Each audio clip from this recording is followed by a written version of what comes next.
Hi friends, good morning to all of you. बहुत बहुत स्वागत है आपका मेरे यूट्यूब चैनल विभू इंस्टीट्यूट में।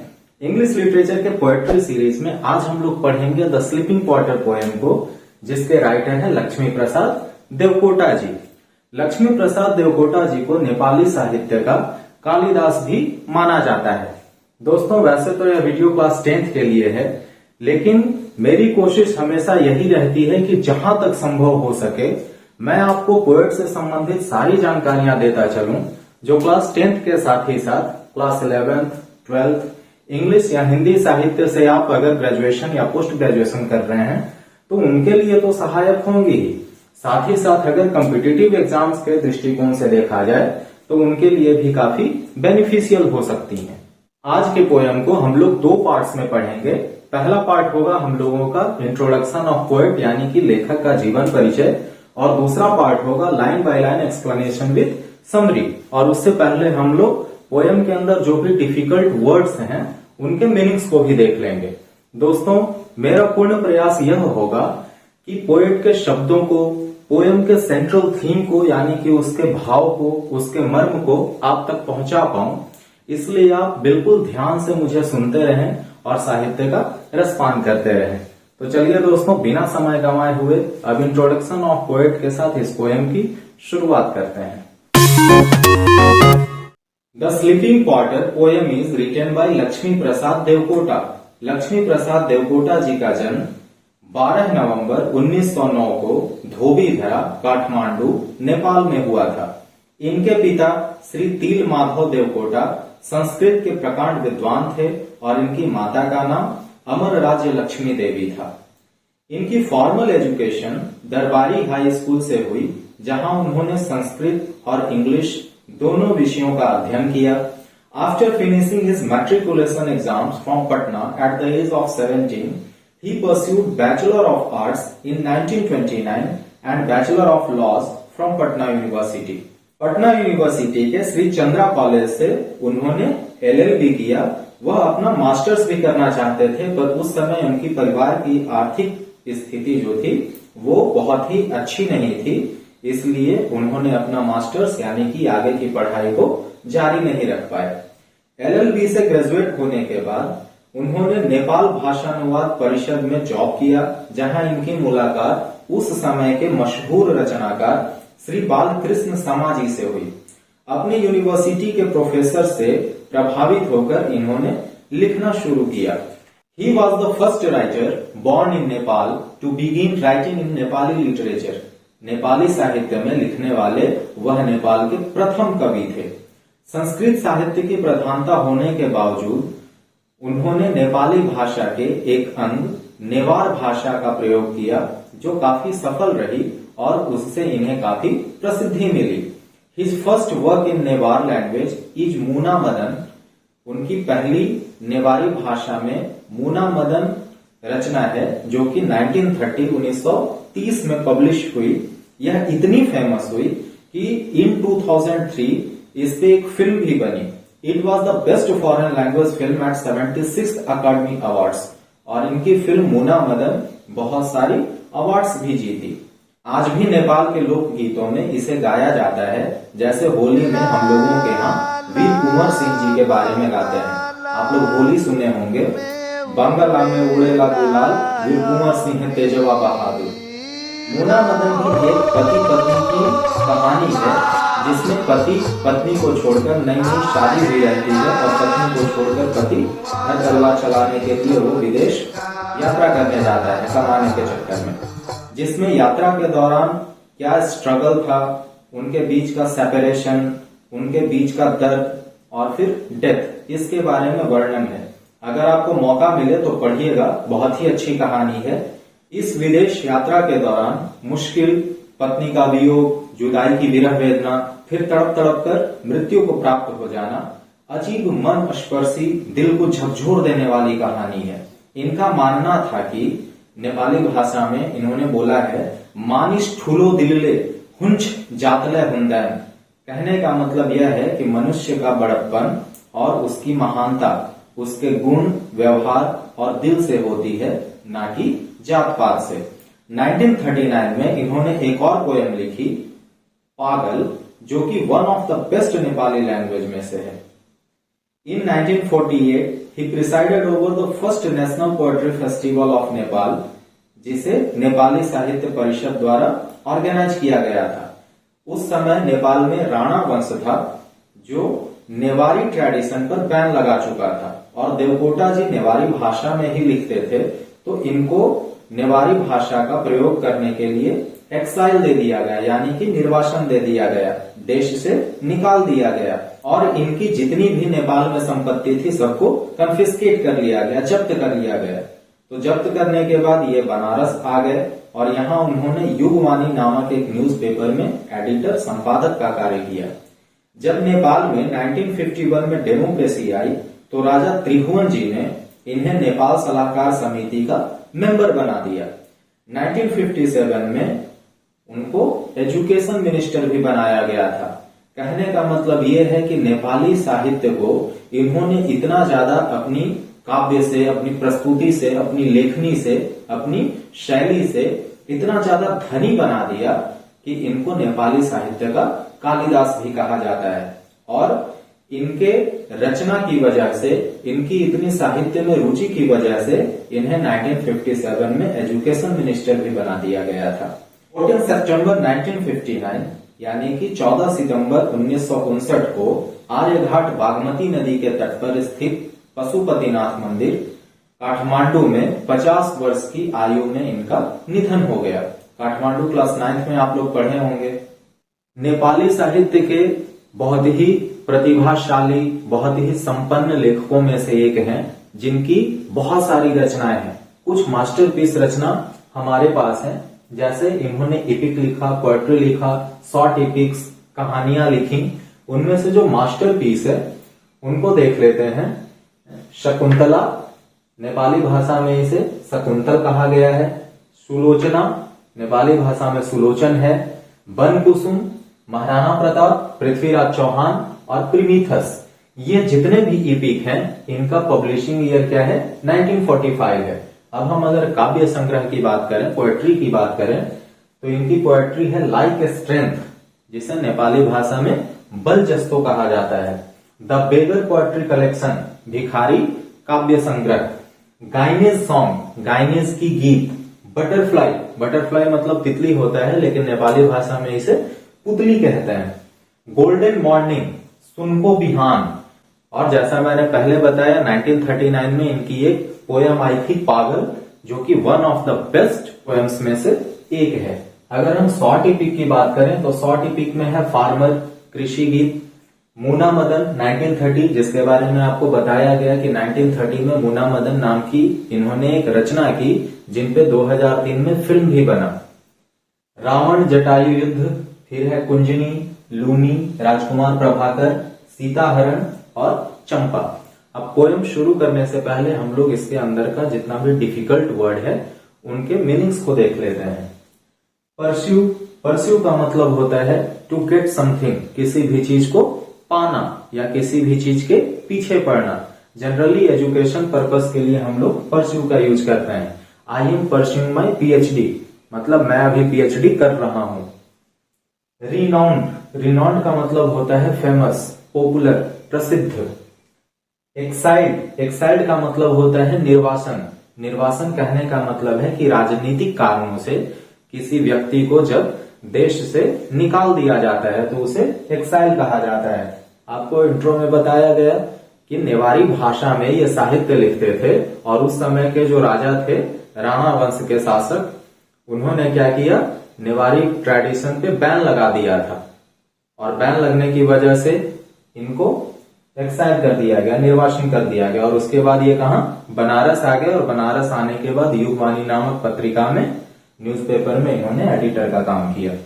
कन्फिस्केट, कन्फिस्केट का मतलब होता है जब्त करना।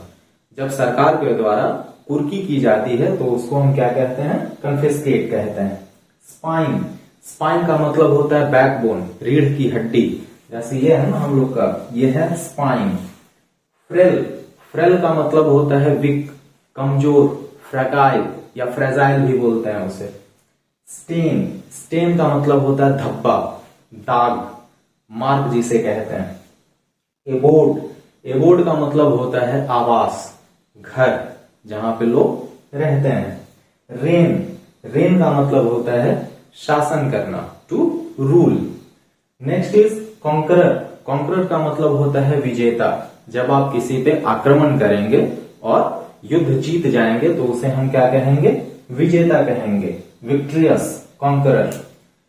फ्लीज एंड लाइस, फ्लीज और लाइस कहा जाता है जो पसीने की बदबू से या ज्यादा पसीना होने की वजह से हमारे बॉडी पे जितने भी इंसेक्ट्स आ जाते हैं, जैसे जूं, ढील, तो उनको हम क्या कहते हैं, fleas and lice. Clad, clad का मतलब होता है कवर। जब बर्फ पड़ती है पहाड़ पे तो उस समय पहाड़ बिल्कुल बर्फ से क्या होता है, कवर हो जाता है, आच्छादित हो जाता है। तो उसके लिए हम किसका यूज करते हैं, क्लैड का यूज करते हैं। पैंटिंग, पैंटिंग का मतलब होता है गैस्पिंग, हांफना। जब आप दौड़ते हैं या तेज तेज कोई काम करते हैं, चलते हैं, तो आप हांफने लगते हैं, तो उस हांफने को हम क्या कहते हैं, पैंटिंग कहते हैं। और जब बहुत तेज हांफते हैं, जब मुंह से कुछ कुछ आवाज निकलना शुरू हो जाता है, जैसे आप गर्मी के दिनों में कुत्ते को देखे होंगे, ऐसे वो हांफना शुरू करता है, तो उसके मुंह से एक आवाज निकलती है, तो उसको हम लोग कहते हैं ट्वीटिंग। ट्वीट नाम की एक चिड़िया होती है जो ट्वीट ट्वीट बोलती है, मतलब ट्वीटिंग करती है, बहुत तेज तेज बोलती है, बहुत तेज तेज हांफना। स्टाउट, स्टाउट का मतलब होता है पावरफुल, बहुत ज्यादा एनर्जेटिक, विग्रस, जो बहुत मजबूत होता है, उसे हम क्या कहते हैं, स्टाउट कहते हैं। क्लिफ, क्लिफ का मतलब होता है टॉप ऑफ द हिल। जितने भी पहाड़ या पहाड़ियां होती हैं उनके टॉप मोस्ट को, उनके चोटी को हम क्या कहते हैं, क्लिफ कहते हैं। शिवर, शिवर का मतलब होता है ट्रम्बल, कपकपाना। ट्रम्बल होता है डर से कपकपाना और शिवर का मतलब होता है ठंड से कपकपाना। नेटल, नेटल का मतलब होता है झाड़ी या पौधे। जब भी माउंटेनस रीजन होता है और खास करके जब स्नो पड़ना शुरू होता है, स्नोफॉल होता है, तो जितने भी पेड़ पौधे होते हैं वो अपने पत्ते को गिरा देते हैं और कुछ लकड़ियां बच जाती हैं जो कि तोड़ तोड़ के लोग जलावन का काम करते हैं, उसको क्या कहते हैं, नेटल कहते हैं। वाइन्स, वाइन्स का मतलब होता है अंगूर, और ऐसे भी वाइन्स का मतलब लता होता है, मतलब लत्तर। स्लम्बर, स्लम्बर का मतलब होता है गहरी निद्रा, जो बिल्कुल छोटे समय के लिए ली जाती है। जैसे जब मजदूर मजदूरी करते हैं तो दोपहर के समय में वो आराम करते हैं, उनका थकान इतना ज्यादा होता है कि वो आराम में ही एक नींद पूरी कर लेते हैं। तो स्लम्बर का मतलब होता है शॉर्ट स्लीप, यानी कि एक छोटी सी नींद जिसमें आपकी पूरी शरीर की थकान दूर हो जाए। अब हम लोग पोएम की शुरुआत करते हैं। A 25 kilo load on his back, spine double bent, a 6 mile climb up in the snows of winter, naked bones, a skeleton like frail frame, yet facing an uphill task, he is challenging the mountain. This poem is about a labor, about a porter. यह कविता एक coolie के जीवन को दर्शाती है जो पहाड़ों पर सामान ढोने का काम करता है। और पहाड़ भी कैसे होते हैं, ठंड के दिनों में बिल्कुल बर्फ से ढके हुए होते हैं। कूली अपने पीठ पर 25 केजी यानी कि 25 किलो का लोड, बोझ, भार लेकर चलता है। हम लोग पहाड़ पे चढ़ते हैं तो क्या होता है, आगे की ओर झुक जाते हैं, वैसे ही कूली भी आगे की ओर झुका हुआ है। एक तो चढ़ाई में झुका हुआ है और दूसरी बात है कि उसके पीठ पे कितना वजन है, 25 केजी वजन है। तो उस लोड से, उस 25 किलो के भार से क्या हुआ है, वो इतना ज्यादा झुक गया है कि दूर से देखने पे ऐसा लग रहा है जैसे वो रेनबो हो। रेनबो देखे हैं ना, इंद्रधनुष। तो जिस तरीके से इंद्रधनुष, रेनबो बिल्कुल बेंट होता है, ठीक वैसे ही वो मजदूर भी आगे की ओर झुका हुआ है। स्पाइन डबल बेंट, उसकी जो रीढ़ की हड्डी है, जो पीठ है, वो बिल्कुल अर्धगोलाकार बनी हुई है। और 6 माइल लंबा रास्ता जो ऊंचे ऊंचे पहाड़ बर्फ से ढके हुए हैं उन पर वो चलता है। Naked bones, skeleton like frail frame, और दिखने से ऐसा लग रहा है जैसे वो बिल्कुल हड्डियों का ढांचा बना हुआ है, हड्डियों का एक पुतला बना हुआ है। पहाड़ पर रोज मजदूरी करते हुए वह इतना कमजोर हो चुका है कि उसकी हड्डियां दिख रही हैं, वह दुर्बल हो गया है। ऐसा मालूम पड़ रहा है जैसे वह मात्र हड्डियों का एक पुतला है। उसके बॉडी पर मांस नहीं है, फिर भी वह माउंटेन को चैलेंज करता है, मतलब चढ़ाई करता है, ना तो अपनी परवाह किए बिना और ना ही मौसम के परवाह किए बिना। जाड़े की कपा देने वाली ठंड में भी उसे उस लोड को पहाड़ की चोटी तक पहुंचाना होता है और ऐसा लगता है जैसे वह वेदर को ही चैलेंजिंग द माउंटेन, वह मौसम को तो चुनौती दे ही रहा है, साथ ही साथ उस माउंटेन को भी चुनौती दे रहा है, चैलेंज कर रहा है। आप लोग अगर भूगोल पढ़े होंगे, ज्योग्राफी, तो आप लोगों को पता होगा कि नेपाल पहाड़ों का देश है। आप देख सकते हैं हिमालय की पहाड़ियों को, विश्व में सबसे ऊंची चोटी माउंट एवरेस्ट यहीं पे है, सागरमाथा में, जहां हमेशा ठंड पड़ती रहती है। और लक्ष्मी प्रसाद देवकोटा जी नेपाली साहित्य में नेवारी भाषा का प्रयोग करते थे, तो उन्होंने नेपाल के एक मजदूर के जीवन को दर्शाया है जो पीठ पर 25 किलो का भार लेकर 6 माइल लंबे रास्ते पे, पहाड़ी रास्ते पे क्या कर रहा है, चला जा रहा है और वो मौसम को चुनौती दे रहा है। He is wearing a black cap, dirty sweat stained. His body is an abode of fleas and lice. His mind very dull, although it emits a sulfur like sour smell. But what a stout human figure. यहाँ पे poet उसके कपड़ों के बारे में बता रहे हैं, उसके बॉडी के बारे में बता रहे हैं कि उसके माथे पर एक काले रंग की टोपी है जो बहुत ही गंदी है और पसीने की वजह से उस पे स्टेन आ गए हैं, दाग आ गए हैं, और उस पसीने के कारण उसके शरीर पर मक्खियां और जूं, फ्लीज एंड लाइस ऐसे पनप गए हैं, इतना ज्यादा बढ़ गए हैं, लगता है जैसे उन्होंने अपना घर बना लिया है। उसके पसीने से बहुत तेज बदबू आती है, जैसे सल्फर या खट्टे चीजों से आती है। हिज माइंड इज डल, वह मंद बुद्धि है, वह हल्का सा मूर्ख है, उतना समझदार नहीं है, फिर भी वह बहुत साहसी व्यक्ति है। क्यों? क्योंकि वो बहुत ही मजबूत है, शक्तिशाली है। जहां ठंड में हम लोग रजाई में दुबके हुए होते हैं, हमेशा अपने कंफर्ट के लिए गर्म गर्म चीजों को ढूंढते हैं, ठीक वहीं पे दूसरी तरफ वो पॉटर क्या करता है, आसमान में मौसम को चुनौती तो देता ही है, साथ ही साथ पहाड़ी को भी चुनौती देता है, क्योंकि उसे अपना ब्रेड एंड बटर अर्न करना होता है। और वह मंद बुद्धि है, अगर होशियार होता तो कहीं ऑफिस में क्लर्क बना हुआ रहता, लेकिन वो इतना डल है, वो मजदूरी कर रहा है।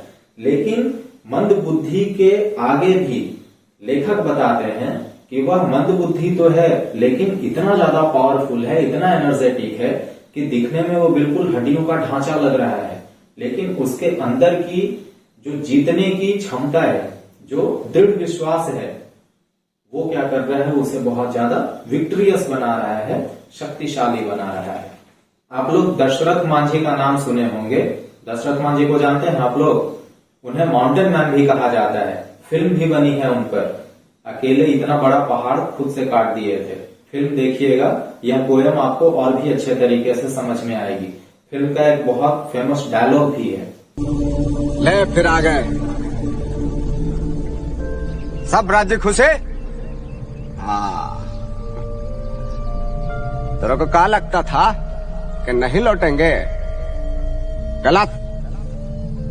जब तक तोड़ेंगे नहीं तब तक छोड़ेंगे नहीं। बहुत लंबा दंगल चलेगा रे तोर हमारा। Like a bird, his heart is twittering, panting, he is sweating and out of breath. A hut on the cliff, his son shivering with cold, woes of hunger, the mother searching for nettles and vines. In these lines, poet describe about his journey. वह coolie के संघर्ष को, उसके गाथा को, उसके यात्रा वृत्तांत को बताता है। चढ़ाई के क्रम में उसकी सांसें फूलने लगती हैं, चिड़िया की तरह उसका दिल फुदकने लगता है, हांफने लगता है, और अत्यधिक पसीना निकलने के कारण ऐसा लगता है जैसे उसकी सांस अब टूट जाएगी। उसके मुंह से आवाज निकलने लगती है। कूली यहाँ हांफ रहा है और वहां उस पहाड़ की ऊंची चोटी पर झोपड़ी में उसके बच्चे ठंड से कांप रहे हैं, ठिठुर रहे हैं, दांत किटकिटा रहे हैं। A hut on the cliff, his son shivering with cold, woos of hunger, the mother searching for nettle and vines.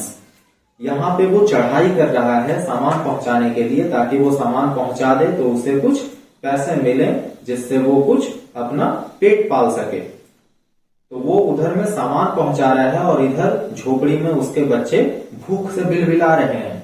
और उसकी माँ यानी कि उसकी पत्नी, मजदूर की पत्नी और बच्चे की माँ अंगूर के लता को टटोलती है और ढूंढती है कि उसमें से अगर कुछ अंगूर मिल जाए तो मैं अपने बच्चे को खिला दूं, जिससे उसकी भूख शांत हो सके, उसकी प्यास बुझ सके। कुछ नेटल्स यानी कि झाड़ियां भी वो कलेक्ट करेगी, जिसे जलाकर अपने आप को, अपने बच्चे को गर्म तो रखेगी, साथ ही साथ अगर कुछ बचा हुआ होगा तो जलावन के रूप में उसको जलाकर उस पर खाना भी बना सकती है। Beneath this hero of the mountain, the proud conqueror of nature, are the snow-clad peaks above, only the star-studded lead of night. In this night, the potter is in deep slumber, reigning over the rich kingdom of sleep. यहाँ पे अब poet बताते हैं कि वो किस तरीके से अपने आप को हीरो समझता है, यानी कि पोएट के नजर में वो कूली एक मजदूर नहीं होके वो हीरो होता है, एक साम्राज्य का मालिक होता है। Beneath this hero of the mountain, the proud conqueror of the nature, only the star-studded lead of night. In this night, the potter is in deep slumber, reigning over the rich kingdom of sleep. उस मजदूर ने, उस coolie ने, जो कि पहाड़ों का hero है, उसने नेचर को, प्रकृति को, मौसम को हरा दिया है। मतलब इतनी ज्यादा कड़क ठंड भी उसे काम करने से नहीं रोक पा रही है। वह विजेता है। मानव और प्रकृति के संघर्ष में वह एक विजेता के रूप में खुले आकाश के नीचे अनगिनत तारों के बीच रात की काली चादर ओढ़े सो रहा है। In this night the Potter is in deep slumber, raining over the rich kingdom of sleep. काम कर करके वह इतना ज्यादा थक गया है कि थकान से उसे बहुत गहरी नींद आती है और ऐसा लगता है जैसे नींद में वह राजा महाराजा की तरह एक बहुत बड़े साम्राज्य पर राज कर रहा है और अपने शासन का आनंद ले रहा है। That means he has the supremacy over his sleep as well as nature as a master. The summary of the poem is, it is a story of the journey of a potter. यह एक coolie के यात्रा का, उसके जीवन का वृतांत है, जिसके बारे में बताया गया है कि उस मजदूर का जीवन कैसा है। वो उतना ज्यादा लंबे रास्तों पर, चढ़ाई भरे रास्तों पर वह कैसे कैसे अपना सामान पहुंचाता है, अपना घर चलाता है और उसकी बीवी, उसके बच्चे उसका इंतजार कर रहे होते हैं। बहुत ही सुंदर कविता है। आप एक बार घर पे इसको पढ़िएगा, अच्छे से समझिएगा, तो आपको पता चलेगा कि एक गरीब परिवार की, एक मजदूर की जिंदगी, उसकी हालत कैसी होती है। उम्मीद है दोस्तों यह वीडियो आपको बहुत पसंद आई होगी। Summary, question answer, short notes और पीडीएफ के लिए आप मुझे मेरे टेलीग्राम चैनल को ज्वाइन कर सकते हैं। आप मुझे फेसबुक और इंस्टाग्राम पे भी फॉलो कर सकते हैं। सभी का लिंक आपके डिस्क्रिप्शन बॉक्स में दिया गया है। मिलते हैं नेक्स्ट वीडियो में एक नए पोएम के साथ। तब तक आप वीडियो को लाइक और शेयर करते रहिए। धन्यवाद।